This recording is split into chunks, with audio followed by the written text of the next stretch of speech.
Good morning. कक्षा 11 वाणिज्य वर्ग में अपन ने बात की थी कल कि जो खाते हैं उन खातों के किस किस नियमों के हिसाब से कैसे कैसे लेखांकन होता है।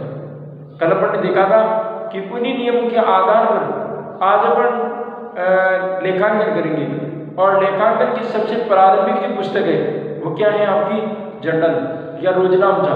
आज उस रोजनामचे में अपन लेखांकन करेंगे और कल अपन ने देखा भी था कि रोजनामचे का प्रारूप किस प्रकार से होता है। उसमें एक कॉलम डेट का होगा, फिर आपका पर्टिकुलर का कॉलम होगा, एक एलएफ का कॉलम होता और अमाउंट के दो कॉलम होंगे जिनमें एक तो डेबिट का और एक क्रेडिट का कॉलम होगा, एक डेबिट का और एक क्रेडिट का कॉलम होगा।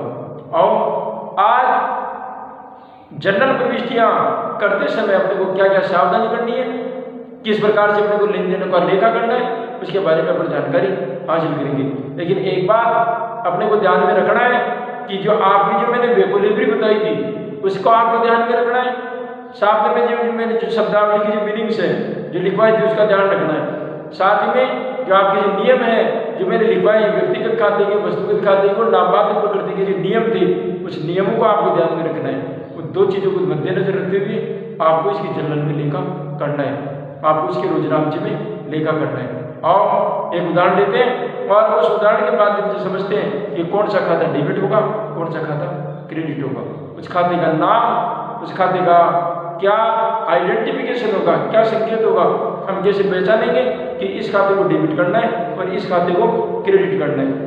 अब डेबिट के क्रेडिट के तो मैंने आपको नियम लिखवा रखे। व्यक्तिगत खाते में पाने वाले व्यक्ति को डेबिट करना है और देने वाले व्यक्ति को क्रेडिट करना है। फिर बात आती है वस्तुगत खाते की, तो वस्तु व्यापार में या तो आती है और या फिर वस्तु व्यापार से जाती है।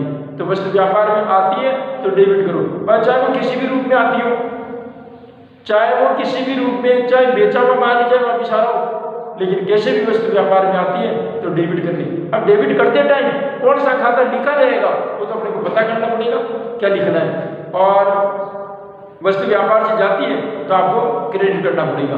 फिर बात रही खर्चे की, नाममात्र प्रकृति के खातों की जो खर्चे और आय आते हैं उसके अंदर, तो उसके अंदर समझ खर्चे, व्यय, हानियां, सभी प्रकार के जितने भी खर्चे होंगे व्यापार के अंदर उसको डेबिट करना है। और समस्त प्रकृति की आय, प्राप्ति, कुछ प्राप्ति चाहे नगद होती हो चाहे कैसे भी होती हो, वो समस्त आय लाभ उसको क्या करना है, अपने को क्रेडिट करना है। और एक उदाहरण जो आपकी जो बुक दे रखी है उस बुक में पेज नंबर 61 पर एक उदाहरण दे रखा है आपको। उदाहरण नंबर पहला, उस पहले उदाहरण को हालांकि आपको एक टॉपिक मैंने छोड़ा है, लेखांकन समीकरण। उस लेखांकन समीकरण को चैप्टर को पूरा होने के बाद पढ़ेंगे। क्यों? क्योंकि ये जो चैप्टर का सार समझ में आने के बाद पता चलेगा किसका क्या करना है, किसका क्या करना है। क्योंकि हमारे को इस बात का पता नहीं है भी कि इक्वेशन के अंदर, लेखांकन समीकरण के अंदर कौन कौन का पक्ष बराबर होते हैं और कैसे बराबर होते हैं, ये हमारे को भी पता नहीं है। तो अपन जनरल का प्रारूप पढ़ने के बाद अपने को समझ में आ जाएगा कि लेखांकन समीकरण अपने को करना कैसे। फिलहाल आप लेखांकन की शुरुआत आप इस जनरल से कीजिए। आइए पेज नंबर 61 पर एक सवाल है, उस सवाल को अपन देखते हैं किस प्रकार से अपने को जनरल बनानी है। हाँ, हालांकि ये सवाल आपका लेखांकन समीकरण का है, लेकिन अपने को लेखांकन समीकरण नहीं करके और आपको जनरल प्रविष्टियां करनी है। इसकी क्या करनी है? जनरल प्रविष्टियां। आओ एक एक लेन देन को समझिए और देखिए कि इस डिटेल की क्या सूचना है, किस प्रकार से करना है। और आप अपने पास में एक नोटबुक या डायरी या आपके पास जो भी संसाधन उपलब्ध है उसमें आप नोट के रूप में लिख लें। कुछ नई नई बातें आएगी, उस नई नई बातों को आपको लिखते रहना ताकि अपने को कोई आगे दिक्कत ना आए, क्योंकि सभी चीज़ों को लिखवाना मुमकिन नहीं है। सब समय की अपनी सीमाएं। आइए उदाहरण नंबर पहले में मैं एक लेन देन पढ़ता हूँ। 8 लाख रुपए की पूंजी और 50,000 का माल का स्टॉक, उससे व्यापार प्रारंभ किया। उससे क्या किया? व्यापार प्रारंभ किया। उसने पूंजी, और पूंजी को क्या बोलते हैं? कैपिटल। पूंजी को क्या बोलते हैं? कैपिटल। तो उसने कैपिटल तो लगाई 8 लाख रुपए की, और आपको मैं पहले बताऊँ रुपए का चिन्ह आपको पहले लगाना है। ये रुपए का चिन्ह ये लगेगा, आपको बाद में रुपए का चिन्ह नहीं लगाना है। पीछे की तरफ कोई नहीं लगेगा। 8 लाख रुपए लिखना है, लिख दो दिया 8 लाख, लेकिन रुपया आगे नहीं लिखेगा। ये पहले लिखा जाएगा, रुपए अमाउंट के पहले लिखा जाएगा। चाहे आप चेक भरते हो चाहे आप हिसाब किताब रख रहे हो, कुछ भी करो, आपको रुपये का चिन्ह आपको पहले लिखना है। सही। इसलिए हिंदी में आपके कहावत आती है हमारे लेखा शास्त्र में, हिसाब किताब पहले लिखना पड़ता है कि पहले लिख पाछे दे, भूल पड़ी तो कागज से ले। एक कहावत है हमारे लेखा शास्त्र में चलती है, बहुत पुरानी कहावत है कि पहले लिख पाछे दे और भूल पड़े तो कागज से ले। तो पहले लिख यानी जो भी लेन देन हो रहा है उसको आप पहले लिखो, पाछे दे ये बाद में जो भी आपकी वस्तु है उसको लो, वो पैसे दे रहा है, कोई वस्तु दे रहा है, जो भी है विनिमय का जो भी माध्यम है वस्तु का वो दो। तो पहले लिख पाछे दे और भूल पड़े तो कागज से ले। अगर आदमी भूल भी जाए, भूलना एक भगवानों का स्वभाव है, कभी भूल सकते हैं। हर किसी की याददाश्त एक जैसी नहीं रहती, भूलना एक मानव का स्वभाव है जो भगवान ने दिया है, तो भूल सकता है, भूलने में कोई दिक्कत नहीं है। लेकिन उसको याददाश्त के तौर पर यदि एक सारी कागज पर लिख लिया जाए तो हमारे को याद रह सकते हैं कि हाँ ऐसा कोई काम हुआ था या ऐसा कोई लेन देन हुआ था। तो पहले लिख पाछे दे, भूल पड़े तो कागज से लिख। तो 8 लाख रुपए की पूंजी और उन्होंने स्टोव को लगाया कितने का? 50,000 का। इन दोनों की सहायता से उन्होंने कारोबार शुरू किया, इन दोनों की सहायता से उन्होंने कारोबार शुरू किया। अब देखिए सबसे गौर करने वाली बात है कि उसके पास में 8 लाख रुपए तो नकद पड़ी थी, और जो नकद पड़े थे वहां आपका केस बन गया, वहां पे क्या बन गया? केस बन गया, नकद बन गया। तो अगले के पास में 8 लाख रुपए तो नकद में पड़े, और पहले से कोई अगले के पास में कोई स्टॉक पड़ा था, माल पड़ा था, वो माल दोनों को जोड़ करके और एक बिजनेस लगा दिया। अब भाई साहब मैंने एक बात बता दूं आपको कि हर व्यवसाय की अपनी एक प्रकृति होती है। व्यवसाय का हमारे एक पहले या दूसरे चैप्टर में लेखांकन की अवधारणा आपको मिलेगी। उस अवधारणा के अंदर एक अवधारणा आएगी पृथक्करण की अवधारणा या पृथक अस्तित्व की अवधारणा, पृथक अस्तित्व की अवधारणा। अब पृथक अस्तित्व की अवधारणा क्या कहती है कि व्यापार का स्वामी से पृथक अस्तित्व होता है, यानी व्यापार अलग चीज है और उसका स्वामी अलग चीज है। वो व्यापार कानून के नियमों से चलेगा, आदमी की इच्छा शक्ति से नहीं चलेगा। आदमी को जो व्यापार करने वाला जो व्यापारी है वो केवल अपने उसकी देखरेख करता है खाली, बाकी सारा कानून नियम कायदे उसके अकॉर्डिंग वो कारोबार चलाता है। हाँ इतना अवश्य कर सकता है मैंने कारोबार शुरू किया, लेकिन वो कारोबार खुद का नहीं है, खुद का होते हुए भी खुद का नहीं है। क्यों? क्योंकि पृथक्करण की अस्तित्व की अवधारणा कहती है कि व्यापार के स्वामी का व्यापार से पृथक अस्तित्व होता है, अर्थात व्यवसाय अलग चीज है और आपका ये जो स्वामी है वो अलग चीज है। तो अब सवाल ये उठता है कि वो जो पैसा लगाया और वो जो माल लाया, वो माल खुद के लिए थोड़ी लाया, वो तो व्यापार के लिए लाया। और हिसाब किताब रखता है तो व्यापार का रखता है, खुद का नहीं रखता। तो फिर तेरा क्या अस्तित्व है? तो ऐसी परिस्थिति में पहली बात तो व्यापार का जो स्वामी है वो ये नहीं कह सकता कि कारोबार मेरा है, कारोबार का केवल मालिक है तू और कुछ नहीं है इसके सिवा। पृथक अस्तित्व की अवधारणा के तहत व्यापार का पृथक अस्तित्व होता है अपने स्वामी से, अर्थात व्यापार अलग चीज है और आपका स्वामी अलग चीज है। इसलिए जो भी हिसाब किताब होगा व्यापार का होगा, जो भी काम होगा व्यापार के नाम से होगा। अच्छा दूसरी बात, सारे काम व्यापार के नाम से होते हैं, व्यक्ति के नाम से चलता है। खाता खुलवाता है, करंट अकाउंट खुलवाता है, व्यापार का खुलवाता है। रजिस्ट्रेशन करवाता है, खुद की दुकान के या व्यापार के नाम से खुलवाता है। जमीन जायदाद लेता है तो व्यापार के नाम से लेता है। कोई लेन देन करता है तो व्यापार के नाम से लेता है। फिर तेरा खुद का क्या था? कुछ नहीं था।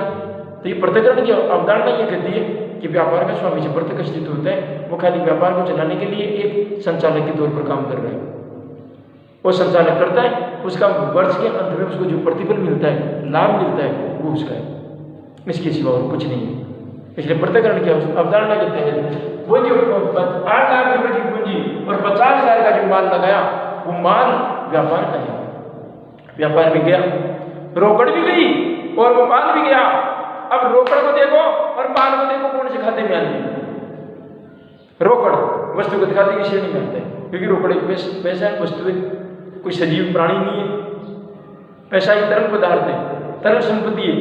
तो तरल संपत्ति होने के नाते वो हमारी वस्तु है। अब वस्तु व्यापार में आई या गई, व्यापार में तो लगाया, उल्टी आई है व्यापार में, तो तो वस्तु व्यापार में आती है तो क्या करते हैं, डेबिट करते हैं। वस्तु व्यापार में आती है तो क्या करते हैं, डेबिट करते हैं। अब ये रोकड़ आई है, वस्तु का मतलब रोकड़ आई है, इसका मतलब ये हुआ कि रोकड़ व्यापार में आई तो क्या करो, डेबिट करो। तो केस का खाता क्या हो जाएगा, डेबिट हो जाएगा। तो यहाँ पर लिखेंगे जनरल एंट्री। मैं यहाँ पर जनरल का प्रारूप नहीं बना रहा, तो आप पर्टिकुलर के कॉलम में आपको अमाउंट डेट लिखनी है और एक प्रारूप बना देता हूँ मैं, ये डेट का कॉलम है, ये पर्टिकुलर का, ये एलएफ का, ये अमाउंट के 2 कॉलम, ये अमाउंट के 2 कॉलम, ये डेबिट का, ये क्रेडिट का, ये एलएफ का, ये पर्टिकुलर का और ये डेट का, ये डेट का। सही। आओ साहब, अब पहले मान लीजिए कि अप्रैल 2020 का लेन देन है, तो मैंने 2020 1 अप्रैल का लेन देन हुआ और कारोबार शुरू किया। 8 लाख रुपए लगाया पहले, अब वो 8 लाख तो व्यापार में आ गया, वो रोकड़ आ गई। एक तरीके से रोकड़ का नियम भी लिख सकते हो, रोकड़ व्यापार में आती है तो डेबिट करो, व्यापार से जाती है तो क्रेडिट करो, ये रोकड़ का नियम हो गया। वस्तु ये एक तरीके से, ये भी तो वस्तुगत खाते के नियम के तहत आप इसको रोकड़ के नियम के रूप में भी लिख सकते हैं। रोकड़ का नियम, रोकड़ व्यापार में आती है तो डेबिट करो, रोकड़ व्यापार से जाती है तो क्रेडिट करो। फिलहाल 8 लाख रुपए लगाया तो रोकड़ व्यापार में तो उल्टी आई है, व्यापारी ने लगाए तो व्यापार के लिए तो पैसा आया बराबर है, तो रोकड़ व्यापार में आती है तो क्या करेंगे, डेबिट। तो इसलिए केस का खाता क्या हो जाएगा, डेबिट, क्योंकि रोकड़ को केस बोलते हैं। रोकड़ को क्या बोलते हैं, केस ही बोलते हैं। 8 लाख रुपए लगाया तो डेबिट लिखा, क्योंकि यहाँ पर डेबिट लिखा हुआ है तो अमाउंट में डेबिट में लिखूंगा, अमाउंट में किस में लिखूंगा, डेबिट में लिखूंगा। और क्या लगाया, स्टॉक भी लगाया, माल लगाया, और ये माल आपका वस्तुगत खाते की श्रेणी में आता है, ये माल आपका वस्तुगत खाते की श्रेणी में आता है। वस्तु व्यापार में आती है तो डेबिट करो, और आई रही है माल लगाना है व्यापार में, तो वस्तु व्यापार में आ रही है और वस्तु व्यापार में आती है तो क्या करो, डेबिट करो।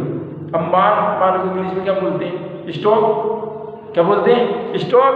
तो यहाँ पर लिखेंगे स्टॉक अकाउंट डेबिट। उस शब्दावली को ध्यान में रखना है और नियम को ध्यान में रखना है, और इसके सिवाय कुछ नहीं है। इसके अलावा कितने का कमा, मान लो 50,000 का, ये 50,000 का लगा दिया सब।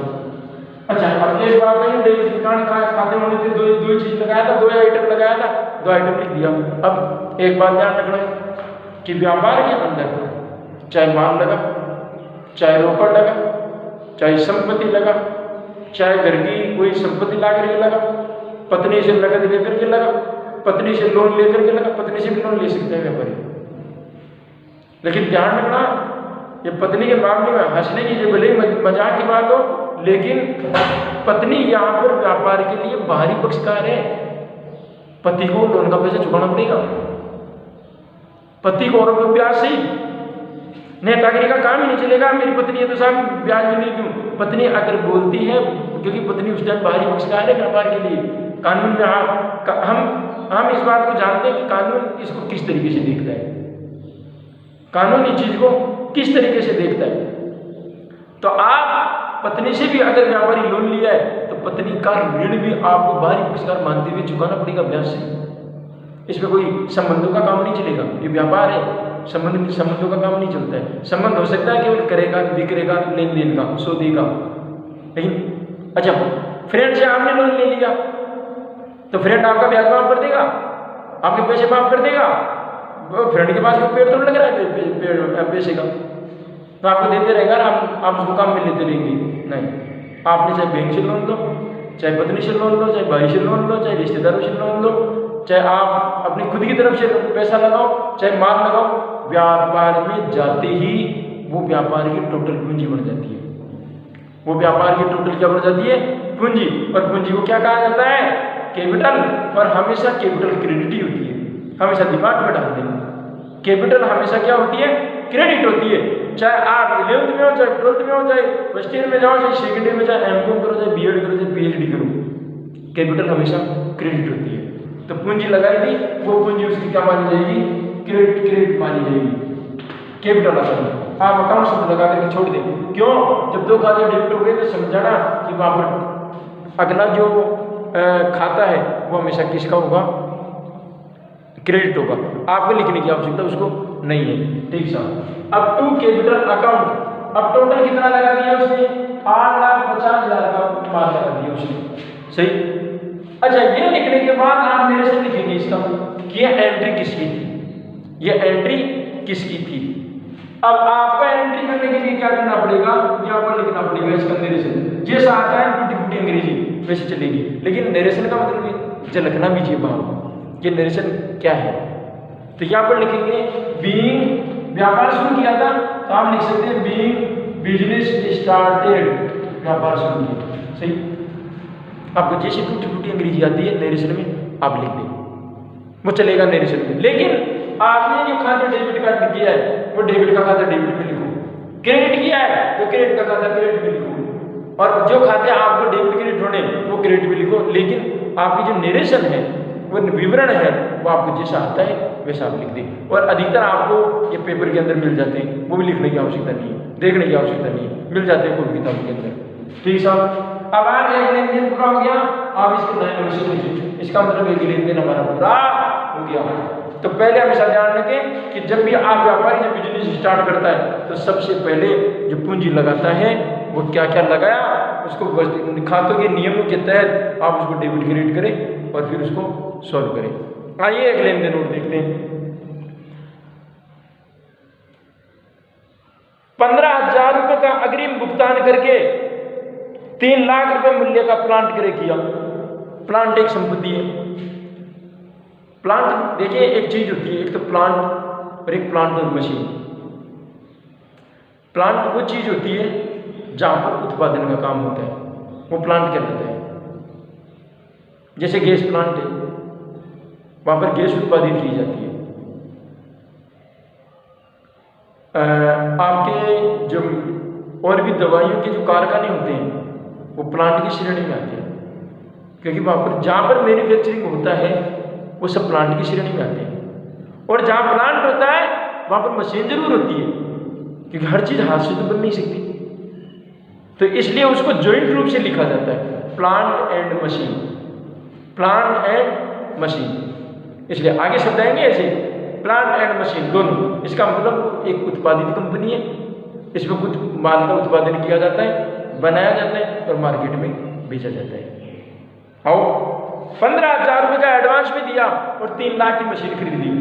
एक बात बताओ, पहले पैसा एडवांस भी दिया या पहले मशीन आई? पहले पैसे गए, पहले क्या गए? पैसे। अब पैसा दिया तो नकद भी दिया। किसको दिया?